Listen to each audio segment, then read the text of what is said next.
கத்துறாங்க. இப்படியே பத்துக்கிட்டு இருக்க இந்த பக்கம் நம்ம ஜூனியர் இருக்கான் பாத்தீங்களா, அவன் இதுதான் சாக்குன்னு இங்கே இருந்து வேகமா பறந்து வந்து நம்ம கோகுவோட அடிபட்ட அந்த காயம் இருக்கு பாத்தீங்களா, அந்த காயத்திலேயே பறந்து வந்து ஒரு குத்து ஒண்ணு வைப்பான் பாருங்க.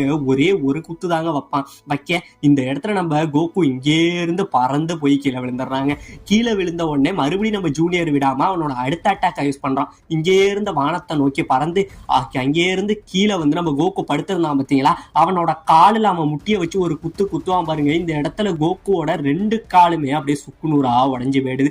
இது அப்படியே உடவே சுத்தி உள்ள அவங்க ஃப்ரெண்ட்ஸ் எல்லாம் பயங்கரமா ஆச்சரியப்படுறாங்க. இது என்ன ஒரு கொடூரம், இதை நாங்க பார்க்கவே விரும்பலங்கிற மாதிரி சுத்தி உள்ளவங்க எல்லாம் பயந்துகிட்டு நிக்க, இப்ப நம்ம ஜூனியர் சொல்றான், கோகு உன்னோட காலையும் உடைச்சிட்டேன், உன் கையும் உடைச்சிட்டேன், இன்னும் பாக்கி இருக்கிறது உன்னோட லெஃப்ட் ஹேண்டு தான், அதை நான் விட்டுருவேன்னு நினைக்காத. போன தடவை என்ன நீ எப்படி பண்ணணுங்கிறது எனக்கு ஞாபகம் இருக்கு, ஒரே ஒரு கையை பாக்கி விட்டதுக்கே நீ கொண்டுட்ட, அதனால இந்த முறை அந்த தப்பையும் நான் பண்ண மாட்டேன் அப்படின்னு சொல்லிட்டு நம்ம கோகுவோட லெஃப்ட் ஹேண்ட் இருக்கு பார்த்தீங்களா, அந்த கையில இவன் ஒரு மிகப்பெரிய லேசர் அட்டாக்கை இது பண்றாங்க. இந்த லேசர் அட்டாக்கை இது பண்ணி கோகுவோட லெஃப்ட் ஹேண்டையுமே காலி பண்ண இந்த இடத்துல கோகு பயங்கரமா வழியில துடிச்சுக்கிட்டு இருக்க.